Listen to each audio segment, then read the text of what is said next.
دماغ تیز ہوتا ہے، دانت مضبوط ہوتے ہیں.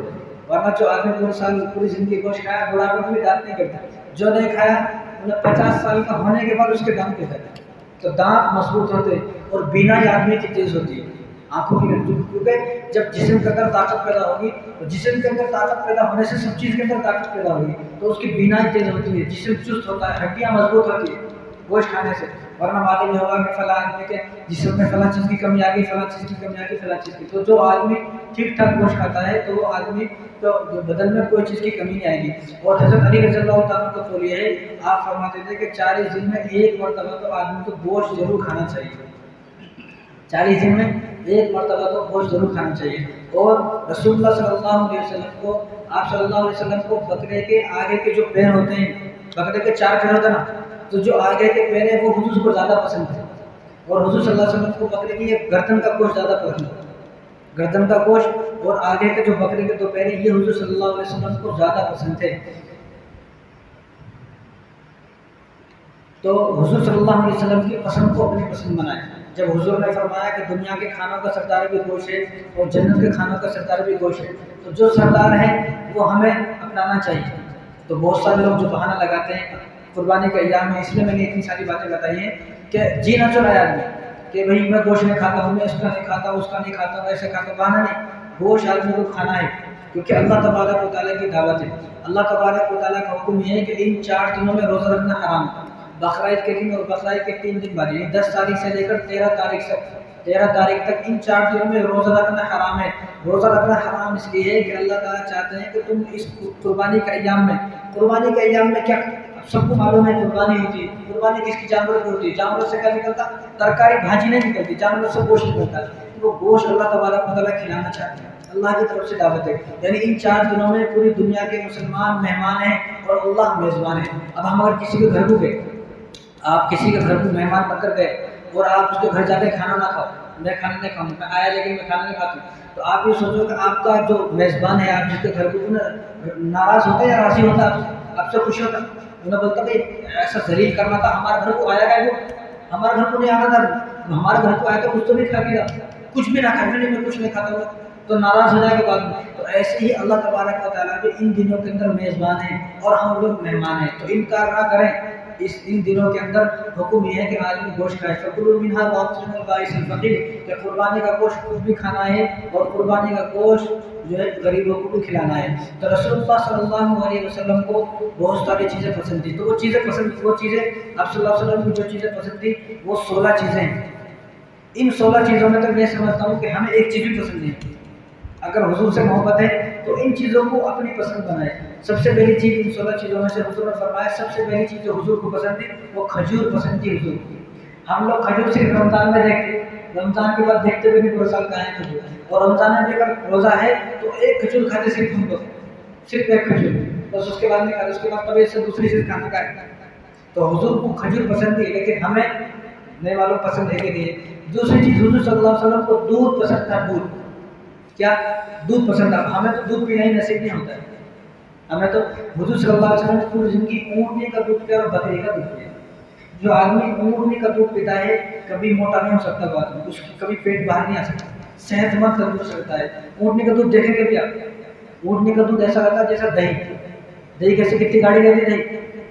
دہی ہاتھ پہ لے تو آتی نہیں، دودھ کو ہاتھ پہ لے تو آتا، دہی آتی نہیں. تو اونٹنی کا دودھ بھی ویسے رہتا ہے. اونٹنی کا دودھ نکال کے آپ ایسا ہاتھ پہ لے سکتے تو گرتا نہیں، اتنا گاڑی رہتی. تو جو دودھ اتنا گاڑا رہتا ہے وہ کتنا فائدہ مند رہتا ہے. تو حضور صلی اللہ علیہ وسلم نے پوری زندگی اونٹنی کا دودھ پیا ہے. تو ہم لوگ بھی اونٹنے کا نہیں تو ہم صرف دودھ کو تو اپنی پسند بنائے. تو حضور کی دوسری پسند کیا تھی؟ دودھ. اور تیسری پسند جو حضور صلی اللہ علیہ وسلم کی وہ شہد حضور صلی اللہ علیہ وسلم کو پسند تھا. اور چوتھی چیز جو حضور صلی اللہ علیہ وسلم کی پسند ہے وہ سرکہ ہے. سرکہ، وینیگر نہیں معلوم، وہی بولا نا میں، ہمارے کو پسند ہے اس لیے. تو حضور صلی اللہ علیہ وسلم کی پسند کیا تھی وہ پسند بھی ہمیں معلوم ہونا. تو سرکہ یعنی وینیگر. اب وینیگر بولے دکان میں دیتا ہوں، کھٹا رہتا، انگور کا رہتا، جامن کا رہتا. سرکہ حضور صلی اللہ علیہ وسلم کو پسند تھا. حضور نے سرکے کے بارے میں فرمایا کہ بہترین سالن ہے. وہ فرمایا کہ جس گھر کے اندر سرکہ ہوگا اس گھر کے اندر کبھی فاتح نہیں آ سکتا. کیونکہ اگر کھانا نہیں ہے تو سرکے سے روٹی لگا کے کھانا ہے، سرکہ چاول پہ ڈال کے کھانا ہے. تو سرکہ کے بارے میں حضور نے فرمایا کہ بہترین کھانا ہے. اور پانچویں پسند جو ہے جو حضور صلی اللہ علیہ وسلم کو وہ ہے انجیر. انجیر معلوم ہے. اور حضور نے فرمایا کہ انجیر جنت کا پھل ہے. کہاں کا؟ جنت کا پھل ہے. اگر کسی کو انجیر کھانا ہے تو جنت کا پھل ہے. اگر کسی کو کھانا ہے تو وہ انجیر کھائے. اور انجیر کھانے سے آدمی کو بڑھاپا جلدی نہیں آتا. اگر کوئی آدمی روزانہ ایک انجیر بھی کھا لے تو 50 سال کا ہونے کے بعد بھی ایسا لگے گا انہیں بھی 30 سال کی چیز ہمیشہ جمع رہتا. بڑھاپا جلدی نہیں آتا. اور چھٹی چیز جو حضور صلی اللہ علیہ وسلم کو پسند تھی وہ انگور. انگور ہم لوگ انگور کیسا کھاتے ہیں؟ انگور لے اس کے اندر سے توڑ کے کھاتے. حضور ایسا نہیں. حضور انگور کے گچھے کو پکڑتے اس میں سے کاٹ کے کھاتے. اس کے کھانے کا الگ مزہ ہے. لیکن ان کو تازہ ملتا تھا. ہم لوگوں کو کب کا ملتا کہ نہیں معلوم. انہیں لا کے بھی 4 دن ہو گئے اور جو اس کو دیا وہ بھی 4 دن کے بعد دیا. مہینے پہلے ٹوٹا. تو پانچویں چیز جو حضور صلی اللہ علیہ وسلم, چھٹی چیز جو حضور صلی اللہ علیہ وسلم سے انگور ہے. اور ساتویں چیز جو حضور صلی اللہ علیہ وسلم کو پسند تھی وہ زمزم کا پانی ہے. زمزم کا پانی. تو ہم ہر گھر کے اندر زمزم کا پانی ہونا چاہیے. آٹھویں چیز جو حضور صلی اللہ علیہ وسلم کی پسند ہے وہ زیتون ہے. زیتون. اور نویں چیز جو حضور صلی اللہ علیہ وسلم کی پسند ہے وہ جو کی روٹی. آپ صلی اللہ علیہ وسلم ہمیشہ جو کی روٹی کھاتے تھے. ہم لوگ کیسی روٹی کھاتے ہیں سب کو معلوم. تو حضور جو کی روٹی. اور 10ویں چیز جو حضور صلی اللہ علیہ وسلم کی پسند تھی وہ خربوزہ. خربوزہ حضور کو بہت پسند ہے. 11ویں چیز ککڑی. 12ویں چیز پنیر معلوم. اور 13ویں چیز مکھن. 14ویں چیز سرید بولے تو گوشت کو شوربہ دار بنانا. شوربہ دار گوشت بنانا یعنی اس میں بوٹی کو بنانا, شوربہ زیادہ رہنا. اور پھر روٹی بنانا. روٹی کو اس میں توڑ کر ڈال دینا. اس کو ملانا.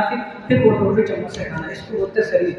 اور 15ویں چیز حضور صلی اللہ علیہ وسلم کو پسند ہے کدو. لوکی جس کو بولتے ہیں کدو. لمبا رہتا. کوئی لوگ لوکی بولتے ہیں, کدو بولتے ہو. تو حضور صلی اللہ علیہ وسلم کو 16ویں چیز کیا پسند تھی؟ گوشت بہت پسند تھا. ابن ماجہ کی روایت ہے حضور نے فرمایا کہ دنیا کا سردار اور جنت کا سردار گوشت. دنیا کے کھانوں کا سردار بھی گوشت اور جنت کے کھانوں کا سردار بھی گوشت ہے. اور بخاری شریف کی روایت ہے حضرت انس رضی اللہ عنہ فرماتے ہیں کہ ایک درزی نے حضور کی دعوت کی. کون دعوت کرے؟ درزی حضور کی دعوت کرا. درزی حضور کو دعوت کرا. تو میں نے حضور کو دیکھا کہ حضور وہ درزی نے کھانا گوشت اور لوکی بنائی ہوئی تھی, کدو بنایا ہوا تھا, کدو گوشت. تو حضور صلی اللہ علیہ وسلم اس میں سے گوشت کھانے کے بعد پھر اس میں سے کدو ڈھونڈ رہے تھے. تو میں نے حضور کو دیکھا کدو ڈھونڈتے ہوئے. تو میری بھی عادت یہ ہوتی ہے, میں بھی جہاں دعوت میں جاتا ہوں تو کدو کھاتا ہوں. حضور صلی اللہ علیہ وسلم کو کدو اتنا پسند تھا کہ گوشت میں کدو ڈال کر کھاتے تھے. تو یہ گوشت کی فضیلت ہے. بہت سارے لوگ بولتے ہیں, میں نے سنا کہ بھائی بہت سارے لوگ ہم گوشت نہیں کھاتے. تو اس لیے میں نے گوشت کے بارے میں بتایا ہے کہ اللہ تبارک و تعالیٰ کو پسند ہے کہ جو آدمی گوشت کھائے. کیونکہ اللہ تعالیٰ کی طرف سے دعوت ہے ان دنوں کے اندر. جب اللہ تعالیٰ کی طرف سے دعوت ان دنوں کے اندر ہے تو آدمی کو چاہیے کہ گوشت کھائے. اور بعض مسلمان یہ سوچتے ہیں کہ گوشت کھانے سے وضو ٹوٹ جاتا ہے.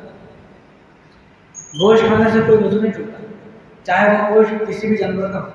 کسی بھی جانور کا مطلب حرام جانور نہیں, حلال جانور جو کھانے کے ہیں وہ حلال جانور, چاہے وہ مرغی کا ہو, بیل کا ہو, اونٹ کا ہو, بکری کا ہو, ڈنگر کا ہو, بھیڑ کا ہو, کہ بھینس کا ہو, کسی کا بھی ہو. یہ تمام جانور کے گوشت کھانے سے کوئی وضو نہیں ٹوٹتا ہے. گوشت کھائے آپ گوشت کھائیں, گوشت کھانے پر آپ کلی کر لو, کلی کرنے پر آپ نماز پڑھو, آپ کی وضو ہے. تو آپ کو پھر سے وضو کرنے کی ضرورت نہیں ہے. تو اللہ تعالیٰ انہی سب باتوں پر ہم سب کو عمل کرنے کی توفیق عطا فرمائے.